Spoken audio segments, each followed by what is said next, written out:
오늘은 요한계시록 21장 9절부터 볼게요. 9절. 일곱 대접을 가지고 마지막 일곱 재앙을 담은 일곱 천사 중 하나가 나와서 내게 말하여 이르되 이리 오라. 내가 신부 곧 어린 양의 아내를 내게 보이리라 하고 성령으로 나를 데리고 크고 높은 산으로 올라가 하나님께로부터 하늘에서 내려오는 거룩한 성 예루살렘을 보이니 하나님의 영광이 있어 그 성의 빛이 지극히 귀한 보석 같고 벽옥과 수정같이 맑더라. 크고 높은 성곽이 있고 12문이 있는데 문에 12천사가 있고 그 문들 위에 이름을 썼으니 이스라엘 자손 12지파의 이름들이라. 먼저 그냥 보겠습니다. 일단 일곱 대접을 가진 마지막 일곱 천사, 그 천사 중에 하나가 지금 말하고 있잖아요. 마지막 일곱 대접 재앙을 가지고 있는 그 천사가 한 말인데, 그러니까 일곱 재앙을 담은 일곱 천사 중 하나, 요 천사라는 것은 이제 어떤 임무냐 하면 큰 성 바벨론 자체를 심판하는 임무잖아요. 큰 성 바벨론으로 대표되는 세상을 향한 심판과 재앙을 수행하는 천사란 말이죠. 그러니까 세상이라는 것은 큰 성 바벨론으로 압축이 돼요. 반대로, 그러니까 세상에서 구별되어 있는 하나님의 나라라고 하는 것은 어떻게 표현되냐면 여기서 10절 말씀에 보면 10절 성령으로 나를 데리고 크고 높은 산으로 올라가. 그러니까 산으로 그러니까 이렇게 표현되는 거죠. 그러니까 세상이라는 것은 큰 성, 그러니까 성으로 표현되고 큰 성 바벨론으로 표현되고 하나님의 나라라고 하는 것은 크고 높은 산으로 표현되죠. 산. 그러니까 산이라는 것은 자연적으로 생긴 거죠. 자연적인 것이고 바벨론은 인간이 쌓은 것이고 인간의 헌신과 인간의 어떤 충성, 노력, 행위로 인해서 만들어진 게 성이라면 산이라는 것은 하나님에 의해서 만들어진 게 산이에요. 그러니까 하나님에 의해서 그냥 덜컥 만들어진 게 산이고 큰 성 바벨론은 인간들의 지성으로, 인간들의 행위로, 노력으로, 막 조직으로 막 쌓아오는 게 이제 성인데 그 큰 성 바벨론을 향한 재앙 자체를 하나님이 지금 수행 중에 있잖아요. 그래서 이제 일곱 여자 가진 천사가 그 모든 재앙의 그릇으로 큰 바벨론을 심판한 다음에 그 다음에 이제 뭐가 드러나냐면 이리 오라 신부 곧 어린 양의 아내를 보이겠다 하잖아요. 그러니까 큰 성 바벨론에 대한 심판의 실체를 명확히 보는 사람만 어린 양의 아내로서의 교회를 선명히 본다고 하는 거죠. 그러니까 큰 성 바벨론의 실체를 보게 된 자들에게 주님이 크고 높은 산, 그러니까 시온산이라고 하는 실체와 그 시온산에서 비로소 뭐가 보이냐면 어린 양의 아내로서의 거룩한 성 예루살렘이 보인다고 하는 거죠. 그러니까 이 바벨론의 논리에 섞여 있으면 거룩한 성 예루살렘도 안 보이고 높은 산에 시온산의 비밀도 보이지 않아요. 그러니까 주님은 사실 명확한 구분인데 큰 성 바벨론의 요소, 인간의 행위, 인간의 정성, 인간의 조직, 인간의 자본 뭐 이렇게 세워지는 이제 큰 성 바벨론과 그 바벨론 제국의 모든 요소를 주님이 선명히 보게 하신 것 동시에 뭐가 보이냐면 어린 양의 아내가 보인다고 하는 거죠. 시온산에서 높은 산에서 그런 점에서 이제 어린 양의 아내라고 하는 것 자체도 어때요? 이제 아내라고 하는 것은 사실 어디가 뿌리예요? 아내라고 하는 것은 사실 원천이 창세기에 나와 있잖아요. 그러니까 우리가 창세기 보면 알다시피 하나님이 아담 만드신 다음에 그러니까 아담에게 여자를 허락하신 분은 누구예요? 주님이잖아요. 그죠? 그러니까 아담이 스스로 여자의 필요를 느꼈나? 아니란 말이죠. 하나님의 보시기에 사람의 독처하는 것이 좋지 않다라고 하잖아요. 이제 아담이 혼자 사는 것이 하나님 보시기에 안 좋았던 거예요. 그러니까 하나님 보시기에 안 좋기 때문에 하나님이 여자를 주신 거란 말이죠. 그러니까 모든 결혼의 원리라는 자체는 내가 필요해서 내 아내를 구하겠다. 그건 사실은 이제 인간적인 이기적 욕망의 어떤 표출이고 원래 결혼 자체는 누가 아쉬워야 돼요? 하나님께서 아쉬워서 하나님이 보내실 때 이제 결혼이 된다고 하는 거죠. 그래서 이제 어린이 아내라고 말을 할 때 그러니까 아내라고 하는 것은 하나님의 필요에 의해서 하나님이 붙여주신 여자가 이제 아내인데 여기서는 어떤 표현을 쓰냐면 어린 양의 아내를 쓰죠. 어린 양의 아내. 그러니까 어린 양의 아내라 말할 때는 사실은 이게 뭘 보여준 거냐면 최초의 결혼, 아담과 하와의 그 혼인 자체가 뭘 보여주기 위한 하나의 모형이라는 거예요. 어린 양 예수 그리스도와 그의 아내로서의 교회의 어떤 결합을 보여주기 위한 모형이라고 하는 거죠.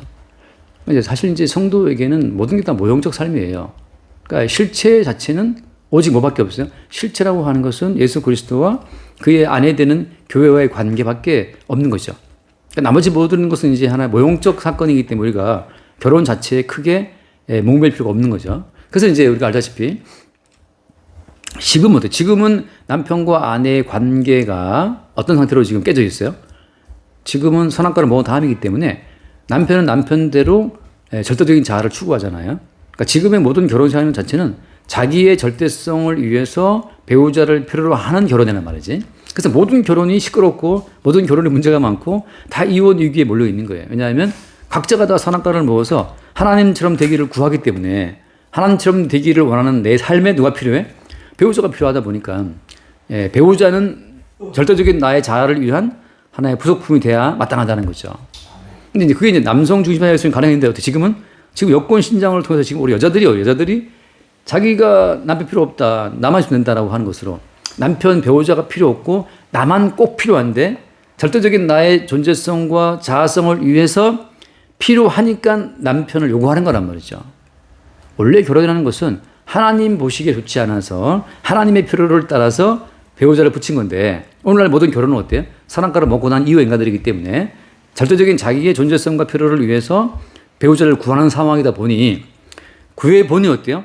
그 여자도 절대성을 추구하고 그 남자도 절대성을 추구하기 때문에 절대적인 존재 가치의 충돌이 있죠. 그러니까 사실은 뭐 필요하면 다 이혼하는 거죠. 그러니까 지금의 뭐 결혼 생활은 흔히 말하는 각방 쓰고 각집 쓰고 그것이 우리 현명할 수도 있는 게 각자가 자기 절대성의 영역을 추구하기 때문에 그러니까 성경에서 말하는 결혼 자체의 실체는 그리스도 예수와 그의 신부되는 교회와의 결합만이 실체이기 때문에 아직 모든 건 모형이기 때문에 모형 자체에 우리 목숨 걸 일이 없는 거죠.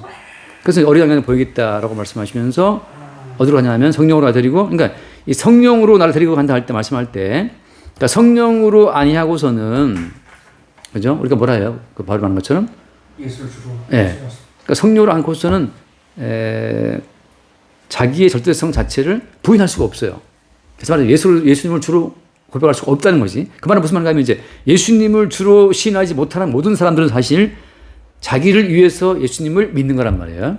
그러니까 자기를 위해서 예수를 믿는 사람들은 결국 누구를 위한 예수인 거야? 자기를 위한 예수인 거죠. 그러니까 자기 절대성, 어떤 절대성?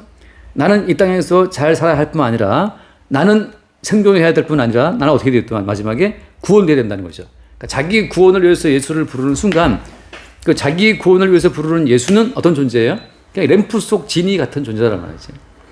그러니까 자기 절대성을 위해서 자기의 구원을 위해서 부르는 예수는 램프 속 지니처럼 거인처럼 자기를 위한 시다발이에요. 자기를 위한 종인 거지. 그래서 성령으로 않고서는 자기 자신이 부인이 안 됩니다. 그러니까 우리가 예수를 오래 믿고 뭐 교회 나갔다 사람들 이야기 들어보면 결국 자기가 예수를 믿어서 이렇게 살았고 이런 일을 했고 이런 체험을 했고 그밖에 나오는 게 없어요. 그건 무슨 말인가 하면 성령으로 예수를 믿는 것이 아니라는 증거예요. 그러니까 예수 그리스도를 믿었고 이런 체험을 했고 이런 경험이 있고 이런 선교 활동을 했고 목회 활동을 했고 무수히 많은 어떤 있다 하더라도 그건 자기 절대성의 확대란 말이죠. 성령에 의해서만 예수를 주시라고 고백한다는 그 말은 성령에 의해서만 어때요? 자기 부인이 가능해지는 거예요. 하지만 내가 나의 자신의 존재성이 깨지고 나서 나의 나됨은 은혜다 말할 때 내가 지금 나로 있는 곳은 은혜의 결과물이야. 알파 오메가의 작품이야. 주님께서 원인이 되어서 주님께서 만드신 결과물이라는 사실로 자기를 보게 될 때에는 구태여 내가 나를 지킬 필요가 있어요 없어요? 필요 없는 거지. 나의 나됨이 주의 은혜니까 내가 원인이 되어서 내가 만든 인생이라면 내가 지켜야 되겠지만 알파와 오메가이신 주님이 원인이 되어서 만든 주님의 구원이기 때문에 마찬가지로 내가 지킬 필요가 없는 거죠. 알파와 오메가이신 주님이 주께서 주신 구원을 홀로 지켜 가신다고 하는 거죠. 그러니까 내가 받은 구원을 내가 관리하고 내가 지켜야 하고 혹시 구원 떨어질까 싶어서 조심해야 되고 이 모든 말은 어떤 말이에요? 알파와 오메가이신 주로부터 온 구원이 아니라는 증거지. 그 말은 또 무슨 말이에요? 자기가 주체가 되어서 자기 구원을 위한 자기의 믿음이기 때문에 성령으로 인한 믿음이 아니기 때문에 어때요? 예수님을 주로 시인할 수가 없는 거죠. 결국 무슨 말이냐? 예수 그리스도를 자기의 종으로 부르고 있는 거예요. 그러니까 여기서 말한 것처럼 성령으로 나를 데리고 어디로 가요? 크고 높은 산으로 가잖아요. 시온산으로. 다시 말해서 크고 높은 산 시온산으로 간다고 하는 것은 성령으로만이 가능한 일인데 성령으로 말미암아 성령의 인도를 따라서 크고 높은 산 시온산에 가야만 뭐가 보여? 가야만 하나님께로 내려오는 거룩한 예루살렘, 다시 말하면 참된 교회가 뭔지를 보는 거예요. 알파와 오메가이신 처음과 마지막이신 주님에 의해서 생산된 참된 교회는 성령으로 인도받아야만 보인다고 하는 거죠. 그러니까 성령으로 인도함 받아서 그 높은 산에 올라가야, 이게 이제 바벨론 성의 어떤 높이가 아닌 거지. 비로소 예루살렘 성이 보인다고 하는 거죠. 그러니까 참 어떻게 보면 그 사람이 자기 부인이 되어 있는가, 그 고백을 통해서만 우리가 성령으로 그리스도 예수를 믿어서 자기가 부인된 자인지 아닌지를 알 수가 있는 거예요. 그 다음 볼까요, 이제? 그 다음에 11절 볼까요? 자, 하나님의 영광이 있어 그 성의 빛이 지극히 귀와 보석 같고 벽옥과 수정같이 같고. 자, 보석이라고 하는 것은, 보석은 처음 어디 나와요? 잠깐 한번 창세기 보자. 보석이 처음 나온, 이게 지금 여기 상당히 지금 내가 말로 표현하기 애매한데 잘 들을 수 있을 것 같아요. 창세기 2장을 보면, 창세기 2장 11절부터 보면, 2장 11절, 첫째 이름은 비손이라 금이 있는 하일라 온 땅을 둘렀으며, 그 땅은 금은 순금이요 그곳에는 베델리엄과 호마노도 있으며. 그러니까 금이 있고, 그다음에 그러니까 순금이 있고, 그다음에 베델리엄과 호마노. 베델리엄은 진주라 말하기도 하고, 근데 아무튼 모든 보석이라고 하는 것은 이미 창조의 현장에 어때요? 있었어요.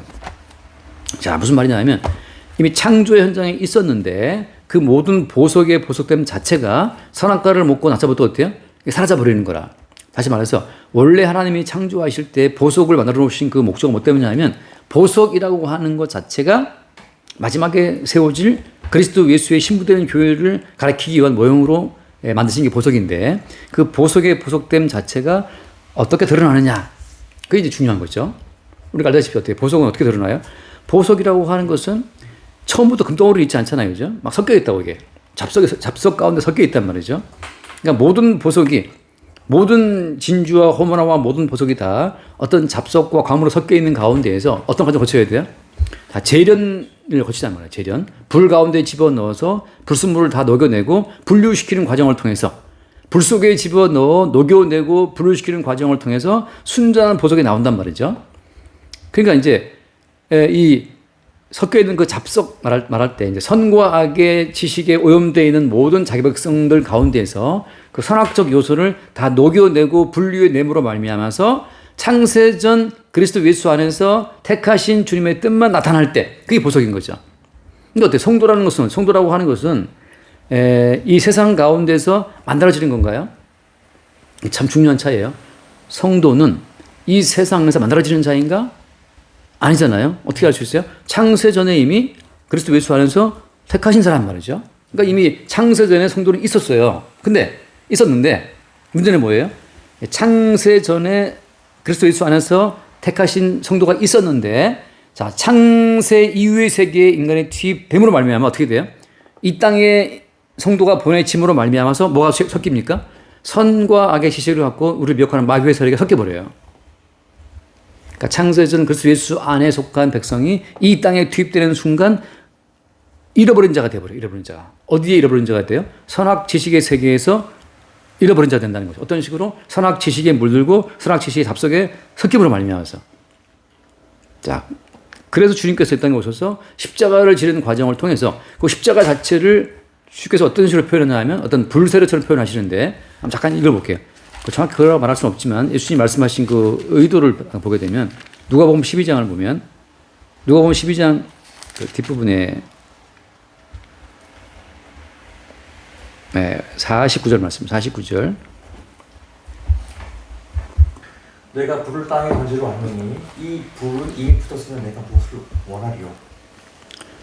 나는 받을 세례가 있으니 그것이 이루어지기까지 나의 답답함이 어떠하겠느냐. 여기서 이제 예수님께서 내가 불을 던지러 왔다 말씀하시잖아요. 내가 불을 땅에 던지러 왔다 이렇게 말씀하시면서 또 뭐죠? 내가 받아야 할 세례가 있다고 하잖아요. 그럼 뭐냐면 이제 하나님의 저주의 불심판을 받고 누가 죽어야 돼? 예수님이 십자가에 죽어야 되는 거예요. 예수님이 하나님의 저주를 받고 못 박혀 피 흘려 죽음으로 말미암아서 아버지의 모든 언약을 이루고 부활하고 승천함으로써 어때요? 이제 예수님 본인이 받았던 그 모든 불심판을 이 땅에다 던지는 거예요. 예수님께서 받으신 저주의 심판 자체를 주님이 부활 승천하신 이후에 아버지 보좌에서 성령을 이 땅에 보내므로 말미암아서 자기 백성 가운데 던지는 거예요. 그래서 그 뒤에 나오면 어떤 말씀 나와요? 그 뒤에 51절 말씀에 내가 세상에 악령을 주러 온 줄 아느냐? 내가 너에게 이르노니 그 분쟁을 다려라. 자, 그래서 주님께서는 화평이 아니고 분쟁을 주러 온 거예요. 화평이 아니라 칼을 주러 왔단 말이죠. 그래서 이후부터는 한 집에 5사람이 있어 분쟁하되 셋이 둘과 싸우고 둘이 셋과 할 것이다. 아버지와 아들이 싸우고 아들이 아버지 어머니가 딸과 싸우고 딸이 어머니와 싸우고 시어머니와 며느리가 싸우고 며느리와 시어머니가 어떻게 한다? 분쟁한다. 다시 말해서 이게 무슨 말인가 하면 이제 아버지의 저주를 받고 죽임당하신 예수님이 부활 승천할 때 어때요? 그때는 어때요? 인간의 모든 요소가 싹 제거되고 예수님에게 더 씌워진 모든 잡석의 요소예요. 예수라고 하는, 그러니까 위에서부터 오신 예수님께서는 from above, 위에서 오신 분인데 위에서 오신 그 순전하신 예수님께서 이 땅에 오시자마자 어때요? 세상의 모든 죄를 짊어진 어린 양이잖아요. 그죠? 세상의 모든 죄, 어떤 죄예요? 그 죄는 어떤 죄를 말해요? 세상 죄를 지고 가는 하나님 어린 양이 말할 때 그 세상 죄를 말할 때는 단수의 죄, 복수의 죄예요? 그게 단수의 죄란 말이지. takes away the sin of the world 라고 말할 때 그 더 신, 그 죄인데 그 죄는 어떤 그 죄예요? 마귀가 선악과를 먹게 했던 그 죄잖아요 말이죠. 그러니까 선과 악을 아는 지식을 갖게 했던 그 죄, 그 죄를 주님이 졌다는 말은 무슨 말인가 하면 이제 하늘에서 오신 순전하신 예수님 위에 선과 악의 지식의 죄를 짓게 된 인간의 모든 죄가 더 씌워진 거란 말이죠. 그래서 어떻게 이루어진 거 하나님의 심판이? 그 예수 위에 더 씌워진 세상의 모든 죄를 향해서 어떻게 하나님의 불심판이 십자가에 떨어진 거란 말이죠. 그 불심판을 받고 주님이 죽음으로 말미암아서 어때? 예수에게 더 씌워졌던 세상의 모든 죄가 다 불심판으로 태워지고 잡석은 제거되고 순전하신 예수로 부활하신 거란 말이죠.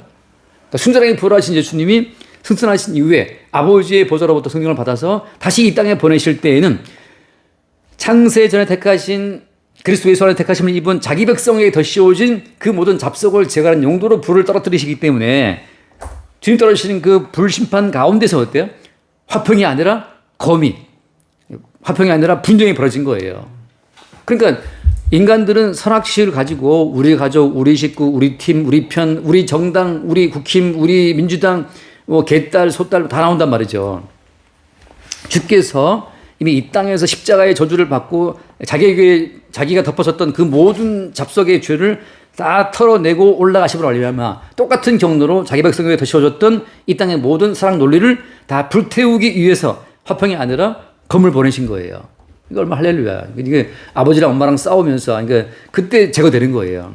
인간과 인간이 붙어 먹었던 그 모든 선악 지식을 다 주의 불태워 말미암아서 모든 성도가 보석처럼 나와서 예수님의 신부로만 연합되는 것이. 그러니까 모든 인간들은 사실은 너와 내가 결혼했다. 우리 큰딸이 했던 한이가 그러잖아요. 아빠는 결혼할게요. 갑자기 왜? 결혼을 안 하는 사람들은 보니까 능력이 있으면 안 해도 되는데 자기는 능력이 없다는 거지. 그러니까 결국 무슨 말이야? 엄청 이기적인 본능이죠. 능력이 없으니까 괜찮은 남자랑 결혼하겠다는 거지. 결국은 다 무슨 말이냐? 자기의 절대성, 존재성을 지키기 위해서 자기의 고유한 존재성을 지켜주기 위한 용도를 배우자를 택하는 거잖아요. 다 선악 논리에 의해서 선악과를 먹은 인간이 하나님처럼 되고자 하는 인간이 하나님처럼 되고 싶은 욕망을 위해서 누군가를 고르고 있는 거지, 먹잇감을. 그러니까 인간의 모든 결혼과 인간의 모든 결합 자체는 다 음란의 산물이에요. 그러니까 여기서 말한 것처럼 아버지와 아들이 딸과 어미가 싸운다. 그들이 붙어 있는 것은 다 어때요? 딸은 왜 엄마한테 붙어 있어?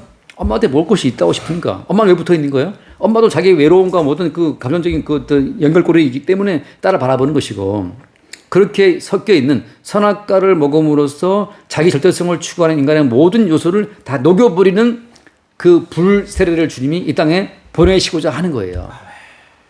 예수님께서는 하늘 위에서 내가 보내니까가 아니고 주님 자신이 이 땅에 내려와서 우리에게 씌웠던 모든 잡석, 그 선악과의 모든 요소를 다 불심판 가운데 녹여버리고 나서 순결한 보석으로 승천하신 이후에 다시 우리에게 같은 불을 내림으로 우리 위에 더 씌워진 모든 잡석들을 제거하는 거예요. 그러니까 여기서 말씀처럼 자, 거룩한 성의 설명을 보니까 어떻게 됐어요? 보니까 거기에 영광이 있는데 그 성에 비춰뒀다 귀한 보석 같다. 귀한 보석 같다. 저것과 수정같이 맑더라. 그러니까 여기서 말하는 보석은 선악의 논리로 더 씌워진 모든 잡석을 불 세례와 불심판 다 녹여내고 다 제거해내고 온전 순전한 보석만 남는다고 하는 거죠. 그리스도 예수에서만 남은 것이 신부라고 하는 거예요. 우리 알잖아요. 뭐 알다시피 다니엘 친구들 어디 들어가서 하는 친구들도 용광로에 들었다 나오잖아요. 풀무불에. 그런 것처럼 주님의 모든 택한 백성은 끝없이 더 씌워진 모든 선악가치를 녹이는 그 과정으로 간다는 거죠. 그 과정을 뭐라고 표현했어요? 여기 계속에서는 우리 알다시피 요한계시록 12장 말씀 보면 요한계시록 12장에 그래서 그의 신부되는 교회는 어디로 가냐 하면은 12장 13, 14를 보면 용이 자기가 땅으로 내쫓긴 것을 보고 남자를 낳은 여자를 박해하는지라. 그 여자가 큰 독수리의 두 날개를 받아 광야 자기 곳으로 날아가 거기서 그 뱀의 낯을 피하여 한 때와 두 때와 반때 나눠받았네. 자, 용이 박해하는데 어떤 식의 박해지 이게? 어떤 식의 박해예요? 조금 이따 다시 말하겠지만 용의 박해라고 하는 것은 그 순전함 자체에다가 차고 덧붙이자고 하는 거예요. 자, 여자의 순전함이라고 하는 것은 어린 양 예수 그리스도의 요소만 갖고 있는 거, 그게 순전함이에요. 바꿔 말하면 그리스도 예수의 피 이외에 모든 가치를 부정하고 부인하는 것이 그게 순전함이거든. 근데 이제 마귀는 뭘 말해요? 용은 뭘 말하는 거죠? 네가 뭘 할 게 있어. 네가 열심히 해야 돼. 네가 열심히 안 하면 어떻게 하나님 너를 사랑하시겠니? 네가 말씀을 지켜야 돼. 네가 뭘 이루어야 돼. 그 모든 말이 다 거짓말이에요. 그게 용의 박해란 말이지. 끝없이 성도는 뭘 해야 한다라고 하는, 네가 말씀을 지켜야 한다라는 그 압박에 늘 시달리게 되는 거죠. 그래서 어때? 광야로 가서 거기서 모든 불순물이 제거될 때까지 한 때와 두 때와 반 때를 양육을 받는 거죠. 여기서 한 때 받는 거 기억나죠? 한 때라고 하는 것은 나밖에 없었는데, 나밖에. 그러니까 선한 거를 먹고 나서 천상, 천하, 유아, 독존. 그게 한때의 시대예요. 나밖에 없어. 오직 나만의 시대야. 나를 위해 다 끌어와. 나를 위해 결혼도 생각하고, 나를 위해 돈도 벌고, 나를 위해서 취업도 해야 되고. 그게 한때의 시대인데, 이제 광야에 들어가서 보니까 어때? 내 안에 다른 내가 있는 거죠. 그걸 바울이 뭐라고 표현했어요? 내 속에 사시는 분은 내가 아니고 그리스도 내? 이게 두 때란 말이죠. 내 때가 있고 그리스도 때가 있어요. 끝없이 우리는 그 싸우는 가운데에서 내가 아닌 그리스도 내? 끝없이 나의 때를 죽이는 그리스도 예수를 본단 말이죠. 이게 두 때란 말이죠. 그러니까 때로 내가 태어났다가 주님 태어났다가 그 내가 태어났다가 또 주님 나왔다 하는 그 두 때 자체가 흘러가다가 나를 죽이고, 그러니까 나의 죽음을 확인시키시면서 그리스도께서 나의 주로 딱 드러나는 순간이 어때요? 그게 반때예요.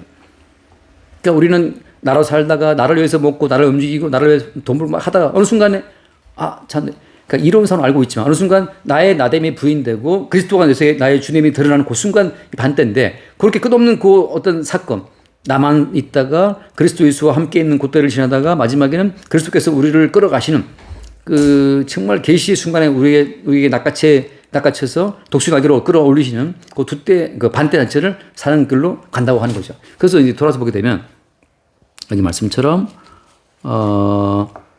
지극히 귀한 보석 같다 말할 때, 자, 보석이라고 하는 것은 모든 잡석을 다 제거하는 건데, 이 보석같이 귀한 보석같이 뭐라고 되냐?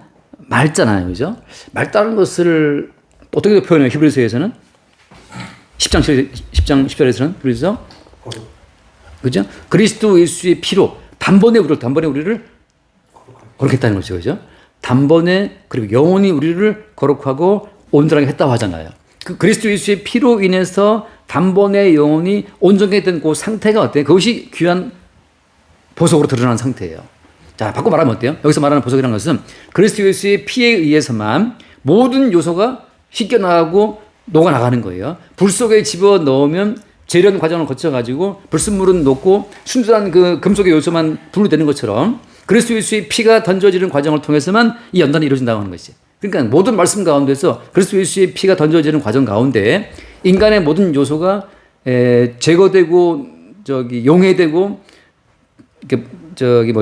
제거되어 나가면서 그리스도 예수에서만 남아 있을 때 그게 보석이라고 하는 것이.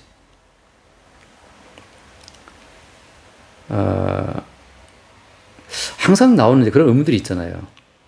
어제도 갔다 올라올 때 이제 그 고사님이 들으면서 그 남편 되신 분의 말이 있잖아요. 그럼 뭐 막살난 말이야 했다 그러는데 그 남편 되신 집사님이 그 모든 말은 사실 어떤 말이지? 이제 이런 거죠. 자, 모든 말씀은 이미 완성된 완성태로 우리한테 주어져요. 그 말은 무슨 말인가 하면 우리가 따로 지켜야 될 말씀이 있다 없다? 말씀이 없다는 거지. 근데 이게 참 사람들이 선악과를 먹기 때문에 이걸 받아들이기 힘들어 하더라고. 그러니까 한번 내가 예전에 한번 기억나는지 모르겠어. 예를 들었는데, 예를 들어서 신데렐라가 그 왕자님 파티 갔다가 유리 구두를 놓고 오잖아요. 깜빡 급해 보다가 한 적을. 다음날 이제 그 왕자의 그 부하들이 다 와서 유리 구두 다 신겨보는데, 유리 구두를 이렇게 신겨볼 때, 신데렐라 언니들이 막 신은 거안 맞잖아요, 이제. 전체 왕국을 딱 돌면서 유리 구두 맞는 자를 찾는데 딱 맞잖아요, 신데렐라가. 그런 것처럼 모든 말씀은 완성된 말씀으로 우리에게 주어져서 이 완성된 말씀의 유리 구두가 그 사람에게 맞는지 신겨보는 거예요. 거기서 이제 택한 백성은 이 모든 말씀은 내가 지킬 수 있는 말씀이 아니라 주께서 십자가의 피로 죽으심으로 다 이뤘다고 말씀하신 완성된 말씀입니다. 아멘. 할 때 어때요? 그 모든 말씀이 유리 구두가 신데렐라 발에 딱 맞듯이 그 모든 말씀이 그 성도에게 싹 채워지는 거예요. 근데 그 순간 그 성도는 귀한 보석으로 드러나는 거죠. 개인적으로 내가 지켜서 말씀을 만들어 간다면 얘가 유리 구두 만든 건데 그게 아니라 이미 주께서 완성된 말씀이 우리에게 왔을 때 내가 아멘 하는 그 순간 그 모든 말씀이 내게 쏙 들어오면서 발에 신기는 유리 구두처럼 아멘 되면서 어때요? 내가 주님의 귀한 보석으로 이 여자였구나 드러난다는 거죠. 그래서 그걸 뭐라고 얘기했어요? 그러니까 그럴 때 어때? 그럴 때 왕자의 아버지도 기쁘다 말이지. 그런 것처럼 그럴 때 어때? 하나님 기뻐한다는데 이거를 그때 우리 봤죠. 고린도후서 약간 1장을 보면 고린도후서 1장 읽고 너무 좋은 말씀이니까 읽고 넘어가시죠. 1장 20절 말씀.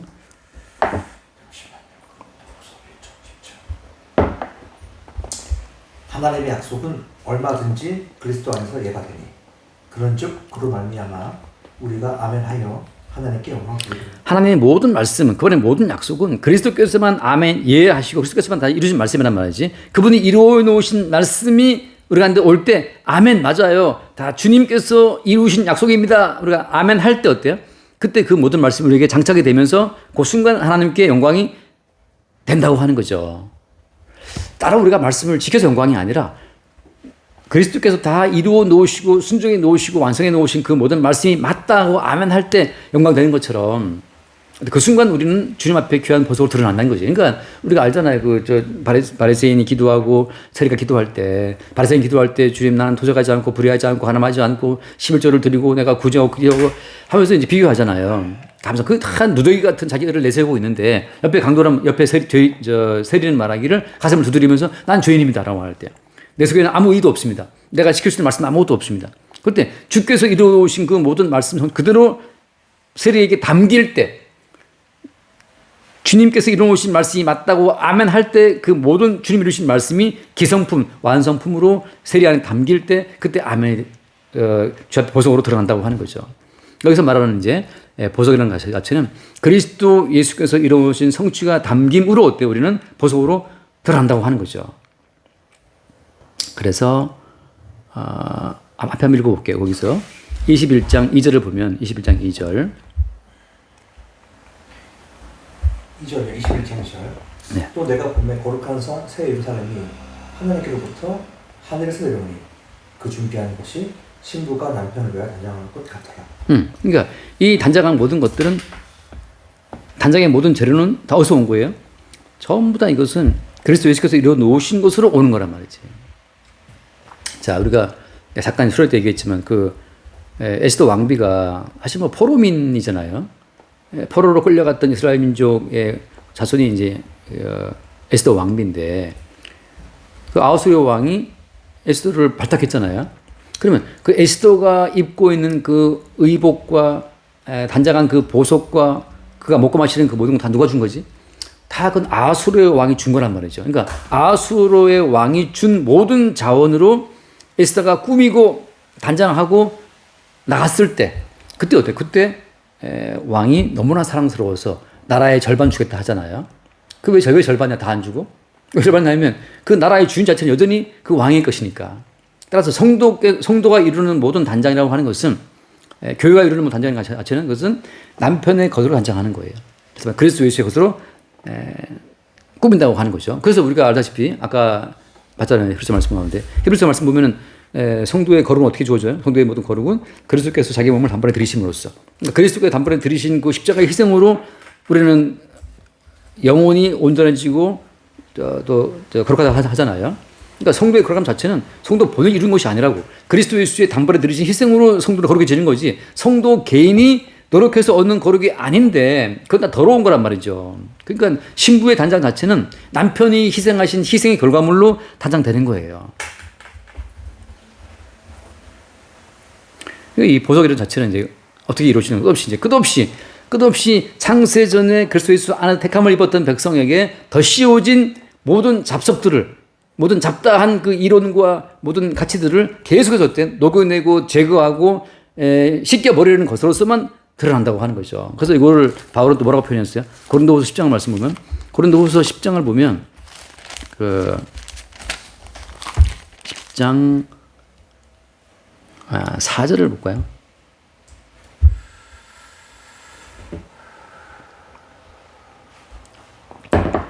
우리의 싸우는 무기는 육신에 속한 것이 아니요 오직 어떤 견고한 진도 무너뜨리는 하나님의 능력이라.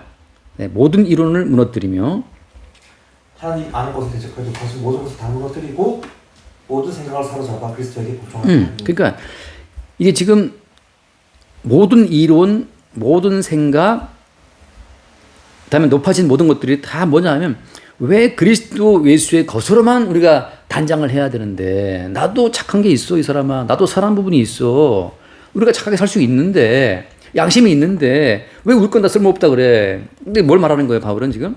그거 쓸데없어 다 쓰레기 넘어 같은 거야. 그러니까 그런 이론 무슨 이론이 있고 무슨 신학 이론이 있고 잡다하게 말해가면서 우리는 뭘 해야 되고 우리는 뭘 어떻게 해야 되고 뭐 5대5의 비율로 뭘 해야 되고 뭐 신협력이고 뭐고 신협력이고 뭐 나오는 그 모든 게 다 잡다한 이론들인데 그거 다 뭘 말하는 거죠 결국?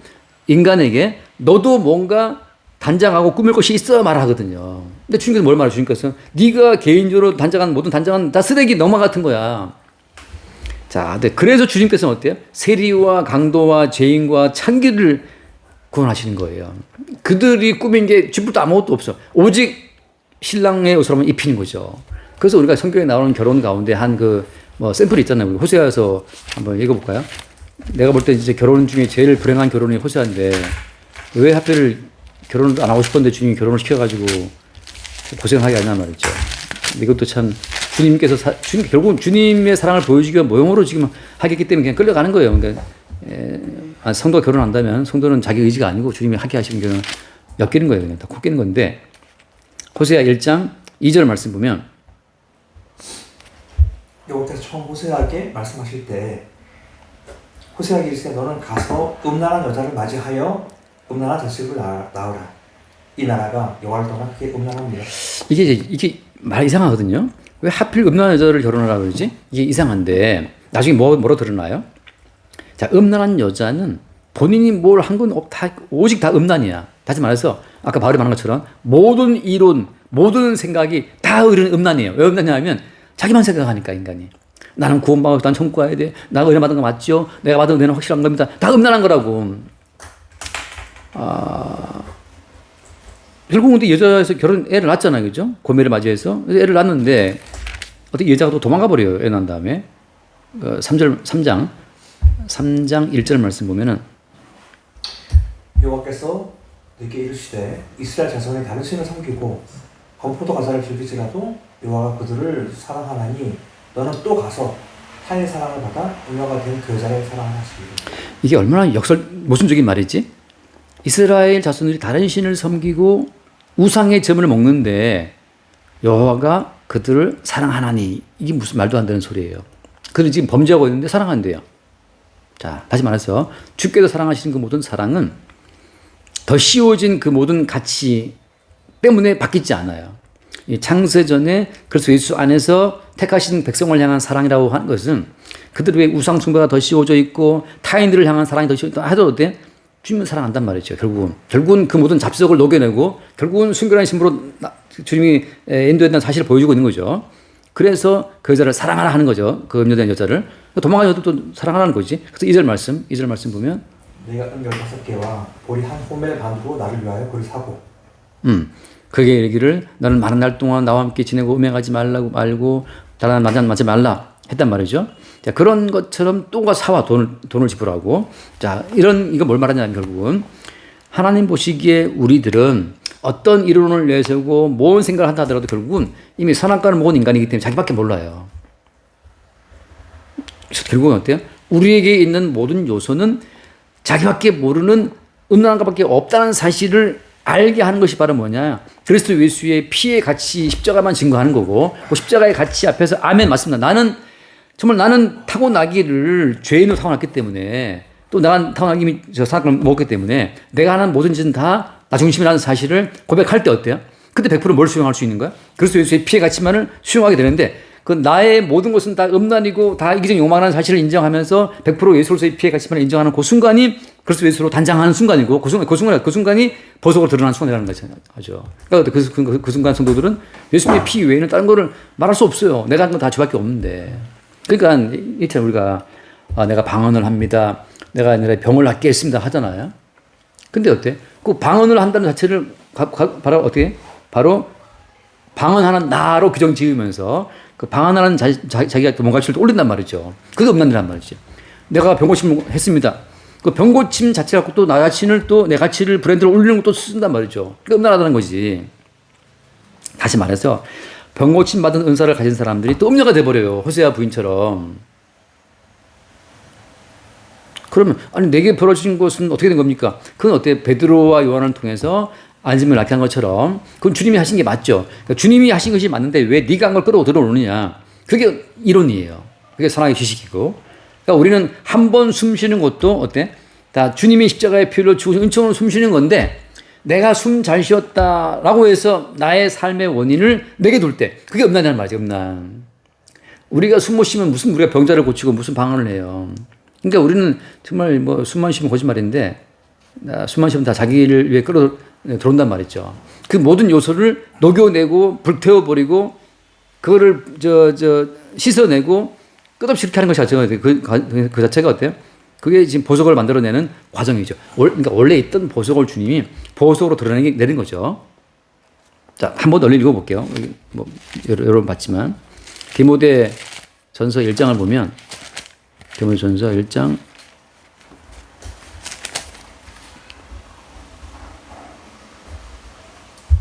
디모데전서 1장 1전서가 아닌가 보다. 그럼 뭐 후서인가?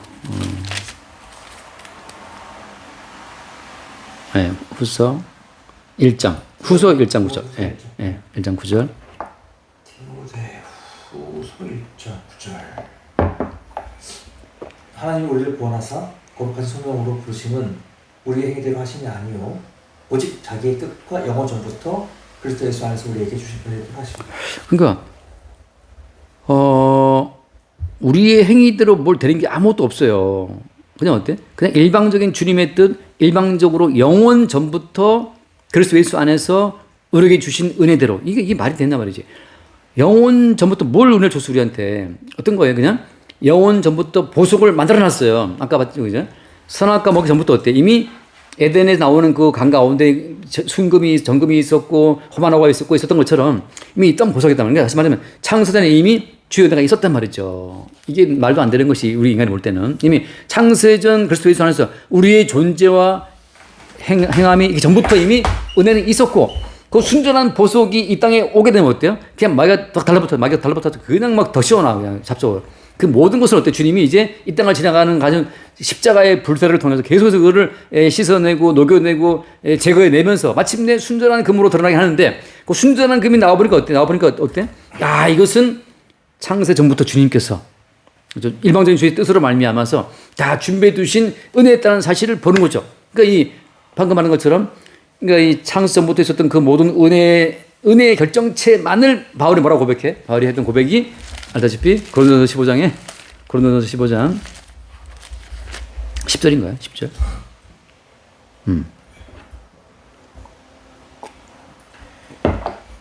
내가 나된 것은 하나님의 은혜로 된 것이니. 네, 이거 뭐 이게 I am what I am by the grace of God. 나의 나됨 자체는 은혜된 그러니까 나의 나된 것 가운데서 내 요소는 있어요, 없어요? 내 땀과 내 피와 내 눈물과 뭐 내 노력이 있어 없어? 없어요, 그냥 이것은. 내가 지금 나로 있는 것은 은혜의 덩어리라, 은혜의 덩어리. 이 고백이 이미 창세 전에 있었던 그 순금 요소의 더 씌워진 모든 인간의 생각, 인간의 이론을 다 제거해내고 나서 딱 보니까 남는 거는 은혜의 덩어리, 정금 덩어리, 보석 덩어리밖에 없는 거죠. 이게 성도 고백이라. 그러니까 나의 나된 건 은혜이기 때문에 네가 병 고쳤지 않니? 네가 방언했잖아. 네가 그때 무슨 은혜 받았고 이런 건 무슨 성금을 네가 얼마나 했잖아. 네가 성도를 몇 명 보냈잖아. 이게 다 헛소리인 거죠. 나의 나된 거 은혜밖에 없어. 그러니까 은혜의 요소만 딱 남을 때 그게 택한 백성이고 그리스도의 신부되는 교회지. 내가 주를 위해서 뭘 했고, 내가 뭐 구제했고, 봉사했고, 헌금을 냈고, 나는 저 토색하지 않고, 불하지 않았고, 이게 뭐 잡석에 막 섞여 있으면, 그건 그냥 잡석 덩어리란 말이죠. 근데 그러니까 이제 십자가의 복음 자체는 끝없이 어때? 그 잡석을 딱 제거해내고, 네가 뭘 한 게 네가 뭐 있어. 그러니까 어때? 그 적용을 받은 베드로 입장에서는 왜 나를 주목하느냐? 왜 우리를 주목하느냐? 우리의 경건, 우리의 고능이 아니라니까. 그리스도 예수의 이름이 했다라고 함으로써 창세전 그리스도 예수 안에 있었던 순전한 은혜의 은혜됨을 나타내 증거하는 순간 그 순간 베드로와 요한은 그리스도 예수의 정결한 신부로 그의 보석으로 쫙 드러나는 거죠. 그런 과정으로 주님 인도한 주의 신부 자체를 드러내는 거예요. 시간이 너무 40분 것 같아서 이거 잡시다.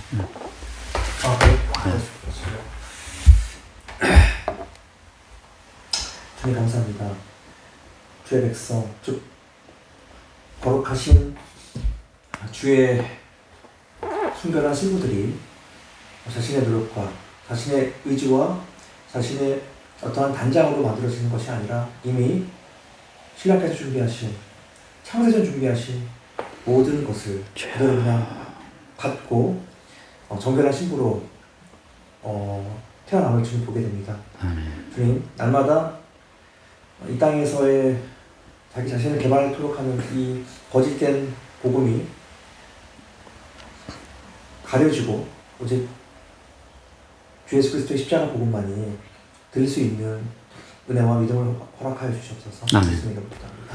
아멘. 주님이 친히 받으신 십자가의 불 세례를 다시금 우리에게 성령을 통해 부으심으로 말미암아 더 씌워진 모든 이 세상의 가치들을 다 제거해내시고 오직 창세전 우리를 택하신 그리스도 예수의 십자가의 은혜만 순전하게 나타나시고 드러내심을 찬양합니다.